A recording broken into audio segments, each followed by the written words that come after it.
this is Dr. Prashant. Carrying on the theme of sunscreens as summer is here, we spoke briefly about the differences between chemical sunscreens and physical sunscreens. But regardless of which quality of sunscreen you're going to use, generally the physical sunscreens that are sold at the clinics are much more expensive than the ordinary sunscreens you buy at a chemist.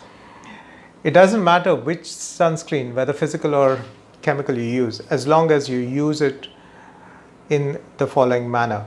Sunscreens sit on your skin like a coat, so have to be dispersed very gently into the skin. Rubbing a sunscreen inactivates the efficacy of a sunscreen. So first of all, don't rub sunscreen into your skin.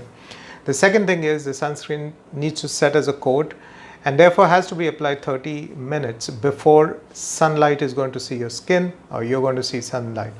It doesn't mean that you're going to go out on a beach. It could be just traveling in the car, in a rickshaw, in the train. The moment you're going to face sunlight, your sunscreen is going to start working. But if you don't apply it 30 minutes before and you apply it and walk out into the sun, you will sweat it out and it won't work at all.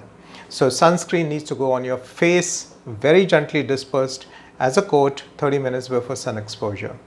The second thing with sunscreen is that it does not last through the whole day and therefore needs to be reapplied every 3 to 4 hours. This doesn't mean you have to wash your face. You can apply the sunscreen on top of the old layer of sunscreen, but it does need to be reapplied. Please follow these steps while using your sunscreen and I assure you, your skin will thank you for it. Bye for now.